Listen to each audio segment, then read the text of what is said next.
हरियाणा की हर अपडेट के लिए बेल आइकन दबाएं और सब्सक्राइब करें STV हरियाणा न्यूज। नमस्कार, आप देख रहे हैं हमारी खास पेशकश और मैं हूं आपके साथ शुभेंदु सिंह और रुक कर रहे हैं बड़ी खबर का। किसान आंदोलन का 28वां दिन है और लगातार हर दिन ये आंदोलन यूं ही आगे बढ़ रहा है। किसान संगठनों की बैठक इस वक्त की जा रही है और किसान संगठन नेता मंथन कर रहे हैं आगे की रणनीति पर। सिंघू बॉर्डर पर यह बैठक इस वक्त चल रही है क्योंकि मुख्य धरना स्थल सिंघू बॉर्डर है और सरकार से मीटिंग पर फैसला लिया जा रहा है।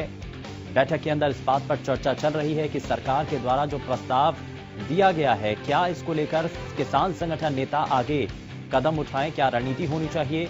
हालांकि सरकार ने वार्ता का एक प्रस्ताव किसान संगठन नेताओं को दिया है और ये भी कहा उस प्रस्ताव के जरिए कि किसान संगठन नेता ये तय करें कि आगे बैठक कब की जानी है। तारीख का जो निर्धारण है वो भी किसान ही करेंगे, यानी कि किसानों की सहूलियत के आधार पर ही अगली बैठक होगी, ये उस प्रस्ताव के जरिए कहा गया। लेकिन अब कैसे बातचीत आगे बढ़ पाती है और आज जब किसान संगठन नेता धरना स्थल पर इस बात को लेकर चर्चा कर रहे हैं बैठक के अंदर कि इस प्रस्ताव पर क्या कदम उठाया जाए, क्या इस पर निर्णय लिया जाए, किसानों का अगला रुख क्या होना चाहिए। अलग अलग जो संगठन हैं किसानों के, वो इस पर मंथन कर रहे हैं। हालांकि प्रस्ताव तो दिया गया है सरकार की तरफ से, लेकिन अब क्या इस प्रस्ताव को लेकर के बातचीत का सिलसिला जो अभी तक रुका हुआ है, क्या उसको आगे बढ़ाया जाएगा, बड़ा सवाल यही है। लेकिन जरा जहां एक तरफ बैठक चल रही है उससे पहले अलग अलग जगहों पर क्या इसको लेकर के हलचल हैं, जरा जान लेते हैं। लाजपत हमारे संवाददाता सोनीपत से सीधे हमारे साथ जुड़ चुके हैं, जरा उनका रुख कर लेते हैं। लाजपत, क्या अभी तक हलचल है? बैठक एक तरफ की जा रही है, अभी तक कुछ खुफिया तौर पर जानकारी सामने आ रही है, क्या अंदर से बैठक के अंदर किन मुद्दों को लेकर के और चर्चा चल रही है? विषय तो यह भी सामने आ रहा है कि सरकार के द्वारा जो प्रस्ताव दिया गया है आज की इस बैठक के अंदर उन्हीं मुद्दों पर चर्चा हो रही है। क्या बातचीत आगे बढ़नी चाहिए या नहीं? जी बिल्कुल संबंधों बात करें तो लगातार जो बैठक किसानों की देखने को मिल रही है, लगातार जो है बैठक जो जारी है उसमें मीडिया को अंदर नहीं जाने दिया जाता, ये सबसे बड़ा सवाल है। और जो गुप्त बैठक रखी जाती है, ये शाम को मीडिया के सामने बात रखी जाती है, जो प्रेस कॉन्फ्रेंस होती है उससे पहले ये हलचल है कि जो हमारे सोनीपत सिंघू बॉर्डर के नजदीक केएमपी जो है, जो दिल्ली को भी जोड़ता है, अलग अलग स्टेटों को जोड़ता है, जो दिल्ली चढ़ने वाला जो रोड है, जो 0 पॉइंट बोलते हैं, वहाँ पर बैरिकेड लगा दी गई है। पत्थर की जो दीवार अंदर खाने पीने की चीजों की किल्लत आ जाए और दिल्ली का जो खाने पीने की रोजमर्रा की चीजें हैं उनको रोकने के लिए दीवारें खड़ी कर दी गई हैं, बैरिकेड लगा दिए गए हैं। सबसे बड़ी बात तो ये सामने आई है। दूसरी, आज किसान दिवस है, इसको लेकर भी हमने बातचीत की तो किसानों ने कहा कि आज जो किसानों के जो मसीहा थे, आज उनका किसान दिवस है, उसका भी जो विरोध करते हुए ये कहा कि जो आज जो सरकार किसान दिवस हमारा सबसे बड़ा दिवस था, तो सरकार ने आज हमारे को इस तरीके से यहाँ पर 28 दिन हो गए बैठे हुए, लेकिन आज हम किसान दिवस नहीं मना पा रहे। चलिए, बहुत शुक्रिया लाजपत इस पर जानकारी देने के लिए। लेकिन जरा आगे बढ़ते हैं और बात किसानों की जरा करते हैं, और क्योंकि सीधे हमारे साथ किसान नेता और भारतीय किसान यूनियन के राष्ट्रीय प्रवक्ता स्वामी इंद्र हमारे साथ कार्यक्रम में जुड़ चुके हैं। स्वामी जी, बहुत स्वागत है आपका हरियाणा न्यूज पर। क्योंकि हम अक्सर जो है इस विषय पर चर्चा कर रहे हैं कि बातचीत का सिलसिला आगे कैसे बढ़ेगा। आज भी एक बार फिर से बैठक इस वक्त चल रही है मुख्य धरना स्थल यानी कि सिंघू बॉर्डर पर। आपको लगता है कि इस विषय पर जब बैठकें इससे पहले भी की जा चुकी हैं और आप भी मीडिया के जरिए बार बार ये कह रहे हैं कि जब तक 3 कृषि कानूनों को निरस्त नहीं किया जाता है तब तक आगे बातचीत नहीं बढ़ेगी, तो बैठकों के जरिए आज भी जब बैठक हो रही है तो संभावना है इस बात को लेकर के कि चर्चा आगे होगी? देखिए, जो किसान संगठन आज संयुक्त किसान मोर्चा के बैनर नीचे हम काम कर रहे हैं, तो हम चर्चाएं और बैठकें लगातार करते हैं और आप देख ही रहे हैं हर रोज लगभग एक बैठक होती है, उसके बाद प्रेस बुलेटिन भी रिलीज किया जाता है। उसी तरीके की एक बैठक है, उसमें जो रणनीति बनानी है कि चारों तरफ जो किसान बैठे हैं उनको खाने पीने की व्यवस्था करनी है, उनके ठहरने की व्यवस्था करनी, तमाम सारे पहलू होते हैं। जो साथी बीमार हैं उन्हें अस्पताल भेजा जाए, उनकी दवा दारू का इंतजाम किया जाए, तमाम सारी बातें उसमें सम्मिलित होती हैं। साथ ही जो केंद्र द्वारा जो प्रस्ताव आते हैं उस पर भी चिंतन और मनन किया जाता है। ये ना हो कि किसी एक संगठन के कहने पर ही सारे काम हो जाए। सभी 500 संगठनों की विचारधारा संयुक्त करके संयुक्त जो मोर्चा है उसको आगे बात को रखता है। तो क्या अभी तक ऐसे भी संगठन हैं जो ये कह रहे हूं कि सरकार के साथ बातचीत को आगे बढ़ाना चाहिए, जो प्रस्ताव दिया गया है उसको स्वीकार करना चाहिए? देखिए, पहली बात तो मैं एक बात क्लियर कर देता हूं, इस प्रस्ताव, जो ये प्रस्ताव है, वास्तव में ये वार्ता का प्रस्ताव नहीं है। ये प्रस्ताव जो सरकार द्वारा दिया गया है, ये कहा गया कि आप इसमें अमेंडमेंट के लिए आइए, जबकि सभी किसान संगठन कश्मीर से लेकर कन्याकुमारी तक सभी किसान संगठनों ने एक बात कह दी है कि हम किसी कानूनों में संशोधन के लिए तैयार नहीं है, पहले इन्हें निरस्त करें, तभी हमारी वार्ता हो सकती है। तो आगे रणनीति क्या होगी?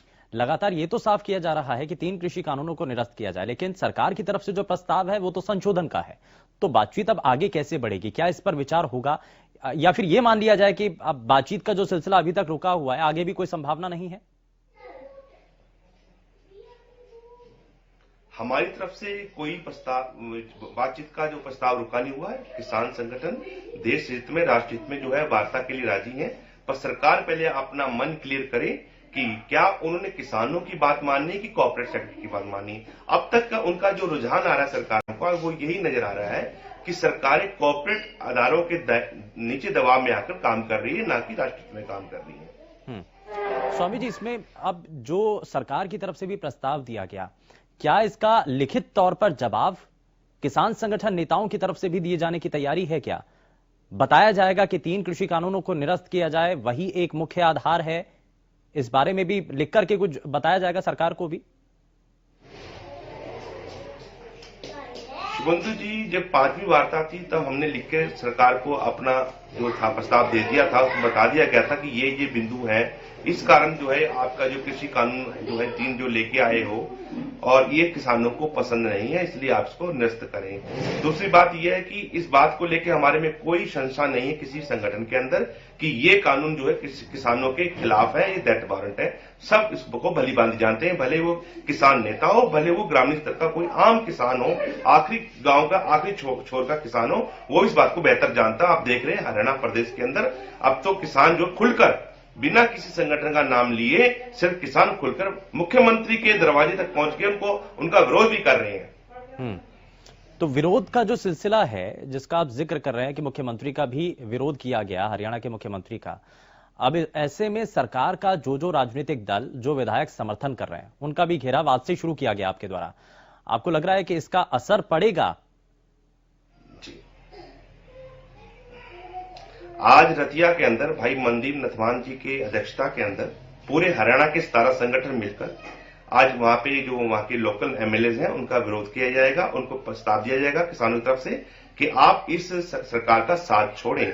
तो हमें उम्मीद है कि आने वाले समय में हरियाणा में आपको एक बड़ी घटनाक्रम आपको देखने को मिलेगी राजनीतिक तौर पर, कि हरियाणा में जो तमाम दल जो आज बीजेपी के खेमे में है, वो किसानों के पक्ष में बैठे आपको नजर आएंगे।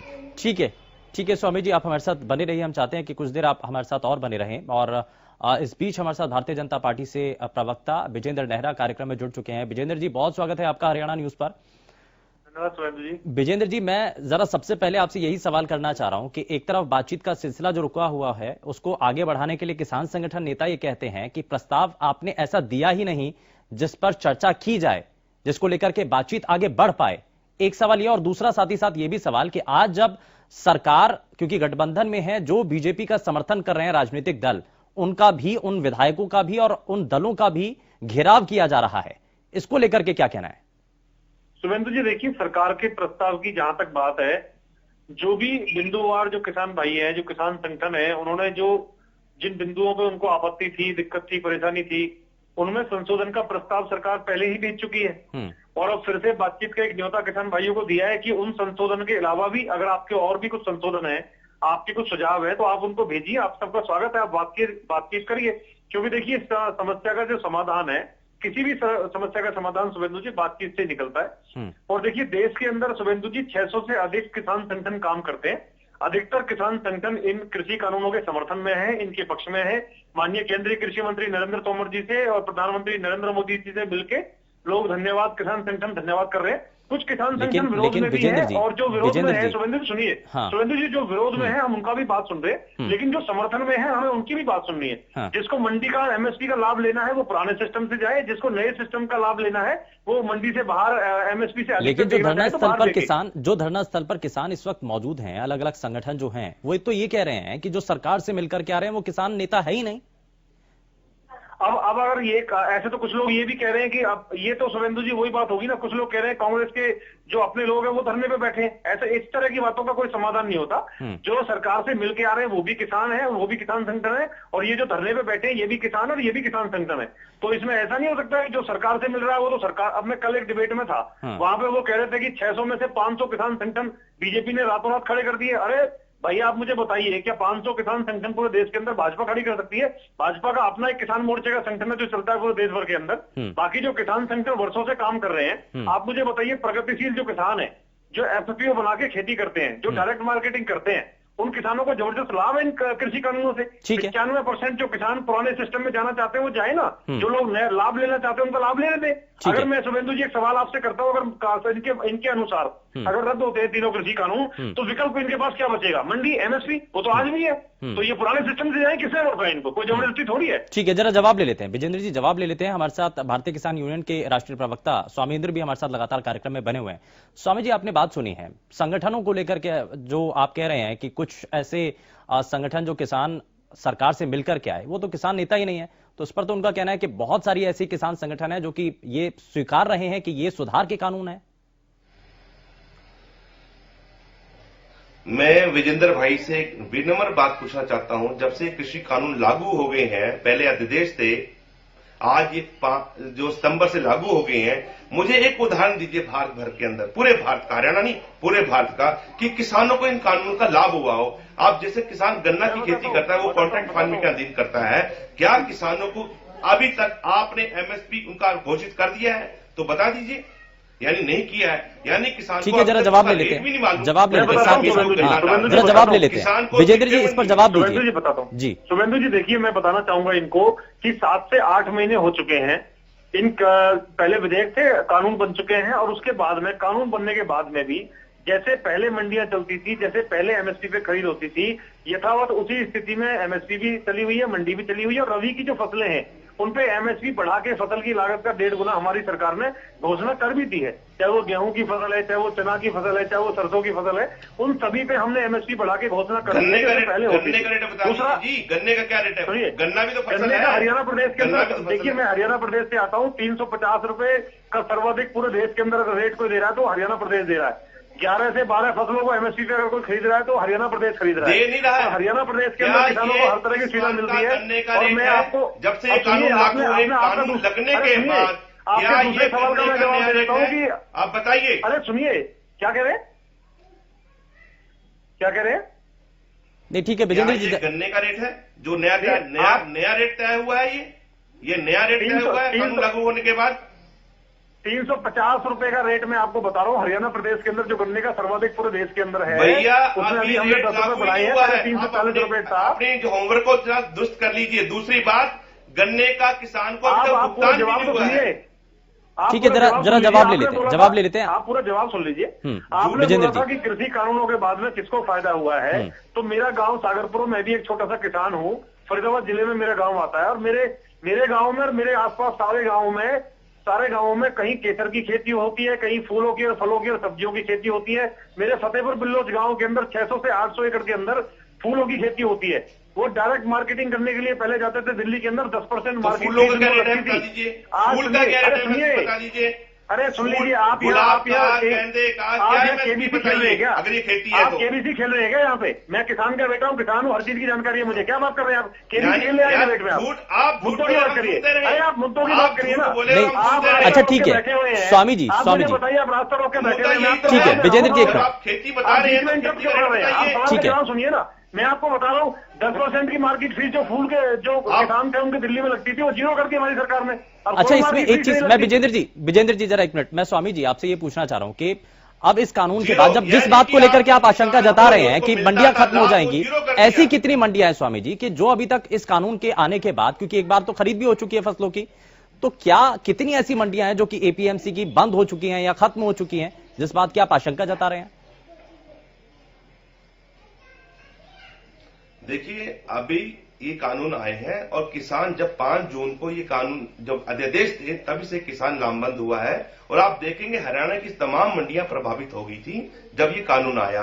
यहां तक कि मार्केटिंग बोर्ड जो अपना जो टैक्स रिकवरी करता था, जो राइस मिलर थे उन्होंने टैक्स देना बंद कर दिया था। बड़ी बड़ी कंपनियों ने मंडियों को टैक्स देना बंद कर दिया। तो गेट पास जो थे, जो ओपन मंडी में मंडियां लगती थी, उनमें से कलेक्शन होती थी। पर आज हरियाणा प्रदेश के अंदर मंडियों को टैक्स आना बंद हो गया। सरकारी एजेंसी के पास आज खुद को चलाने के लिए पैसा नहीं है, कि वो पैसा जो था कलेक्शन से आता था। तो ये सरकार की चिंता है ना, थी तो व्यापारी से ये तो सरकार की चिंता है। किसानों के लिए तो फायदा होगा ना। उससे नुकसान क्या होगा? अगर मंडी के आधा टैक्स, सुनिए विजेंद्र जी, आधा टैक्स जो है किसान के गांव के विकास के लिए यूज होता था, आधा पैसा गांव की सड़कों को बनाने के लिए यूज होता था। इतना बड़ा सुनिए, आप जोड़ रहे हैं, उसके बाद किसान नेताजी सुन लीजिए, एक बहुत बड़ी बात है। विजेंद्र जी, मेरा एक सवाल है आपसे कि आप कितनी एकड़ में खेती करते हैं और कौन सी फसल बोते हैं, आपको क्या नुकसान हुआ मुझे बताइए जरा।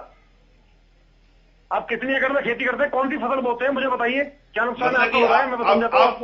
अब ये आप केबीसी मुझसे खेलेंगे, आप कितनी फसल बोते हैं, कितना नुकसान ठीक हुआ है भैया? नहीं, केबीसी नहीं खेलना है, जो असल मुद्दे आपको सब मिल जाएगा। ठीक है, ये बच्चों वाली बात है। ये देश का मुद्दा है, व्यक्तिगत मुद्दे नहीं है।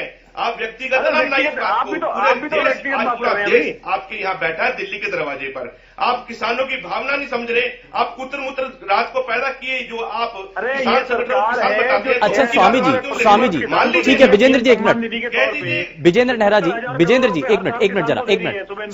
स्वामी जी एक चीज मैं पूछना चाह रहा हूं कि अगर 3 कृषि कानूनों को निरस्त करने के बाद अगर किसान संगठन नेता कह रहे हैं, आप कह रहे हैं कि अलग अलग संगठन एक मत राय पर ये कह रहे हैं, तो कारण तो होगा, कोई तो औचित्य होगा। अगर संशोधन करने के लिए सरकार तैयार है, ये कह रहे हैं कि आप नई चीजें और जोड़ लीजिए, अगर आपको कहीं कोई ऐसी लगता है कि किसानों के तरक्की के अंदर कोई व्यवधान आता है तो उसको और जोड़ लीजिए, लेकिन निरस्त कर देना कानून, ये तर्क क्या है? देख, ये तर्क इसलिए है कि भारत के, मुझे एक एजेंसी का नाम बताइए कि भारत सरकार की जिस एजेंसी ने मिलकर इस कानून को तैयार किया है। एक भी एजेंसी नहीं, कोई आयोग नहीं है, इनको तैयार किया। मेरा सवाल यह है कि 3 कृषि कानून सरकार ने लागू करने का, इसमें आपको खामियां कहां नजर आती हैं? पारदर्शिता हो, नहीं सुमेंदु जी, मेरे लोकसभा में बताइए, इसमें पारदर्शिता हो, कानून लाया जाए, पढ़ा जाए, उसको रखा जाए। देखिए सुमेंदु जी, मैं उसको बताऊं, मान्य जो है, मान्य है, उसको पारित करे। ये नहीं, यानी कि आपके कहने का मतलब ये है कि कौन सी ऐसी एजेंसियां हैं, कहां से ये मांग उठ रही थी? विजेंद्र नेहरा जी, स्वामी इंद्र जी का ये कहना है कि कहां ये मांग उठ रही थी?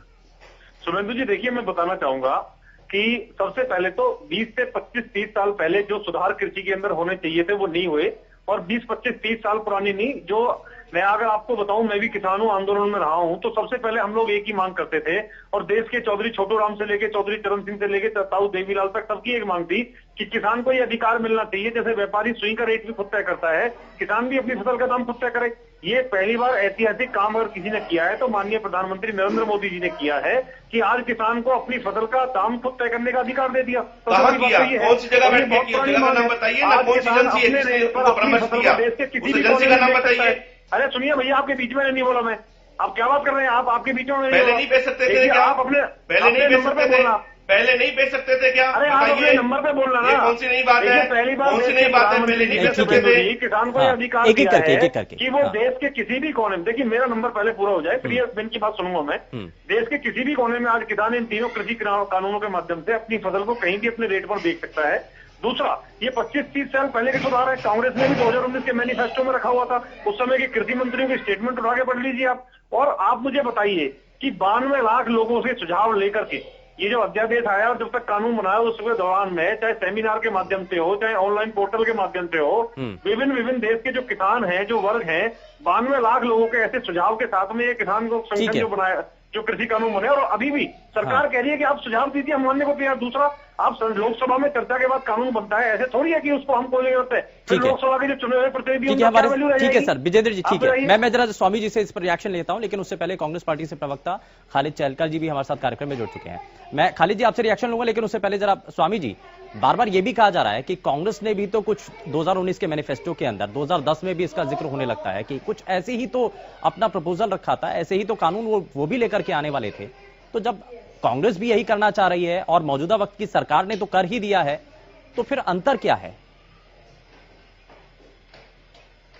शुभेंदु जी, सभी राजनीतिक पार्टियां अपना मैनिफेस्टो बनाती हैं, पर वो भारत की तकदीर नहीं होती, ना ही वो भारत का गजट पेपर होता है।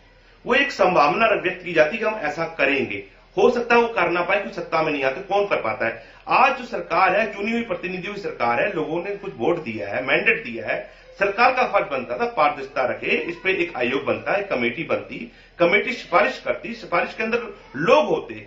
आज देश का 130 करोड़ की आबादी पूरा भारत सड़कों पे आ चुका है। आप देख रहे होंगे कि भारत का बताइए कौन सा कोना है जहां का आपको नागरिक दिल्ली की दहलीज पर नहीं मिल रहा है। किसी भी कोने में जाके देखिए, सभी किसान संगठन यही बात कह रहे हैं, हमसे सलाह परामर्श नहीं लिया गया, हमारी राय नहीं ली गई, हमारी डिमांड ही नहीं है कानून ठीक है। ये मांग नहीं थी खालिद चहलका जी, हमने नहीं खालिद चहलका जी, ये सुधार के जो कानून बताए जा रहे हैं सरकार की तरफ से, ये कहा जा रहा है कि ये तो मांग थी ही नहीं, जिसको लेकर के आपने भी अपने मैनिफेस्टो के अंदर जिक्र किया और भारतीय जनता पार्टी की सरकार ने तो कानून बना दिए।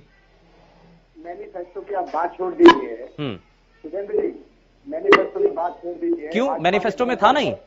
सुनिए, अब मैं जो कह रहा हूँ, मतलब ये चीजें क्या रह गई है, मैं जो कहना विजन तो होता है ना, किसी भी राजनीतिक दल का मैनिफेस्टो उसका विजन होता है, तो होता है। मैं ये कह रहा हूँ, छोड़ मत दीजिए, मैं ये कह रहा हूँ कि अगर मैनिफेस्टो की बात करते हैं तो 2019 से पहले 14 आता है, 2019 से पहले 2014 से पहले 2010 भी आता है, अगर याद हो आपको तो खालिद जी। हाँ, मुझे अच्छी तरह याद है। हमने जो किसानों, आज जो भी किसानों की स्थिति में सुधार हुआ वो सिर्फ कांग्रेस ने किया।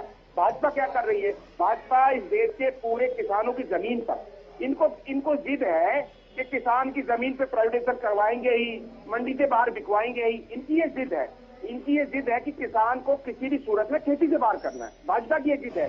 अन्यथा आप सुनिए, कल क्या कहा, आपकी क्या ट्रिक थी सर? कांग्रेस पार्टी क्या चाहती थी? भाजपा के सांसद ने क्या क्या आपको पता है?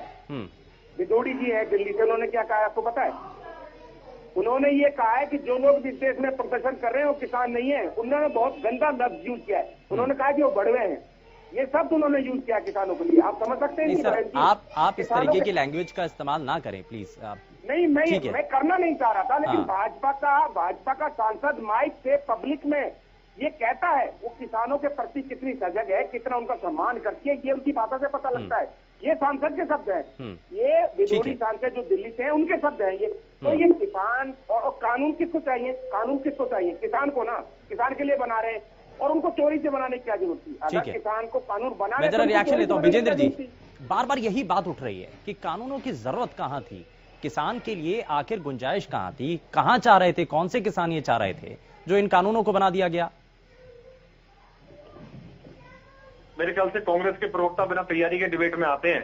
इनको ध्यान रखना चाहिए भाषा की मर्यादा का। जिनके खुद के दिग्विजय सिंह जैसे वरिष्ठ लोग महिलाओं के लिए कंचमाल जैसे शब्दों का इस्तेमाल करते हो, ऐसे लोग इस तरह की बेहूदी बात करके डिबेट में करेंगे तो कैसे काम चलेगा? पहली बात। दूसरा, पूरे देश से सुनिए, आप पहले अपने पर कंट्रोल करें। आपके मानने में पूरे देश में बताया इस बात को, और लगातार बीजेपी के खेमे से ये बातें सुनने को मिल रही है। की रिपोर्ट क्या कहती है कि आप किसान पर डायरेक्ट मार्केटिंग करने का रास्ता मिलना चाहिए, किसान महात्मा गांधी पे सुधार होना चाहिए। विश्वास करते हैं, कमेटी की रिपोर्ट में स्टेटमेंट सुन लीजिए लोकसभा में वो क्या बोल रहे हैं। आप कपिल सिब्बल की स्टेटमेंट सुन लीजिए। और 20-25 साल से लगातार कांग्रेस जिस तरह से वादे करते आ रही है। और देखिए, अडानी को सबसे पहले एफसीआई के गोदाम 2004 में पंजाब में कांग्रेस सरकार ने दिए। ये जो अडानी अंबानी करते हैं, क्या अडानी अंबानी को 6 साल में अडानी अंबानी बने हैं क्या? इससे पहले राहुल गांधी के साथ मिलकर छोले कुलचे बेचते थे। आप मुझे बताइए, क्या 6 साल के अंदर अडानी अंबानी बने हैं? उससे पहले वो उनका करोड़ों अरबों रुपए का व्यापार तो कांग्रेस के टाइम में था। सबसे पहले 2004 में एफसीआई के गोदाम अडानी को कांग्रेस से दिए। आप मुझे बताइए, तो इन लोगों ने जो भरगाया है जनता को, जो मैनिफेस्टो, अब ये मैनिफेस्टो को कह रहे हैं छोड़िए जुगेंद्र जी, इसका मतलब आप फर्जी मैनिफेस्टो बना रहे हैं। आप माफी मांगेंगे देश से? आप मैनिफेस्टो को बोल रहे हैं, छोड़िए जो सबसे ज्यादा इंपॉर्टेंट चीज होती है चुनावी राजनीति में, उस मैनिफेस्टो के लिए आप बोल रहे हैं। आपने मैनिफेस्टो में लिखा है कि हम भी इन्हीं कृषि कानूनों को लागू करेंगे और एपीएमसी एक्ट के अंदर सुधार करेंगे, जबकि शुभेंदु जी हमने तो एपीएमसी एक्ट को छेड़ा ही नहीं है। और जहां तक ये बात कर रहे हैं, कितनी सारी कमेटियों की रिपोर्ट आई है, कितनी बार बैठकें हुई है, तब जाके ये कानून बने, कोई एकदम से कानून नहीं आए हैं। बहुत, ये तो 30 साल पुरानी मांग थी शुभेंदु जी, ये तो काम 30 साल पहले हो जाना चाहिए था। देश के प्रधानमंत्री माननीय नरेंद्र मोदी जी आज खुद ये कह रहे हैं कि जो काम हम आज कर रहे हैं वो 30 साल पहले हो जाना चाहिए था। और शुभेंदु जी, मेरे कांग्रेसी प्रवक्ता से एक सवाल है शुभेंदु जी कि केरल के अंदर एपीएमसी एक्ट है ही नहीं, जहां से राहुल गांधी लोकसभा के सांसद चुन के आते हैं, केरल के अंदर एपीएमसी एक्ट है ही नहीं, क्या उसके लिए माफी मांगेंगे? नहीं विजेंद्र जी, ठीक है स्वामी जी, एक मिनट स्वामी जी, लेकिन विजेंद्र जी के अंदर एपीएमसी एक्ट नहीं है तो क्या उससे राहुल गांधी वहां से चुन के आते हैं तो कांग्रेस ही माफी मांगेंगे? नहीं, एक बात तो ये भी है ना कि बिहार का भी तो जिक्र होने लगता है, फिर बिहार में भी बिहार में तो बीजेपी, देखिए लोकतंत्र के अंदर शुभेंदु जी जो जनमत है ना, जो मतदान है, जो जनता है ना, वो एक पैमाना होती है। अभी 58 सीटों के उपचुनाव में से 44 सीटों पर बीजेपी को किसानों ने जिताया पूरे देश भर के अंदर, और बिहार के अंदर प्रचंड बहुमत से भारतीय जनता पार्टी जीती है 73 सीटों से ज्यादा। और कांग्रेस को देखिए बिहार में जो ये मुद्दा लेके आई थी, किसानों का मुद्दा बिहार में जो कांग्रेस उठा रही थी, आप बताइए 70 सीटों में से 19 सीट रहेगी कांग्रेस की बिहार में, पहले 28 सीटें थी। चलिए अच्छा ठीक है, मेरा आखिरी सवाल विजेंद्र जी ये है, विजेंद्र नेहरा जी, मेरा आखिरी सवाल ये है, मेरा आखिरी सवाल ये है सर कि अब जो नाराज किसान संगठन है, अब दो धड़े में तो बट गए ना। एक तो वो है जो किसानों के जो सरकार के इस कृषि कानून का वो समर्थन करते हैं, लेकिन वो संगठन जो अभी भी नाराज हैं, धरना स्थल पर लगातार डटे हुए हैं, उनको कैसे मनाएगी सरकार? देखिए शुभेंदु जी, जितने कृषि कानूनों के विरोध में संगठन है, उससे कई गुना ज्यादा इनके समर्थन में किसान संगठन है। और सरकार फिर भी जो लोग नाराज हैं उनसे भी बात करने के लिए तैयार है। जो लोग समर्थन में, हमें उनका भी ध्यान रखना है। हम ऐसा नहीं है कि किसी एक की बात पे चल के हम चलेंगे, हमें दोनों पक्षों का ध्यान रखना है। इसलिए सरकार बिल्कुल शुभेंदु जी उनका ध्यान रख रही है, उनसे मांगे मानी जा रही है, बातचीत के लिए तैयार है। किसानों को तय करना है कि बातचीत करनी है या नहीं। चलिए ठीक है, बहुत शुक्रिया विजेंद्र जी। खालिद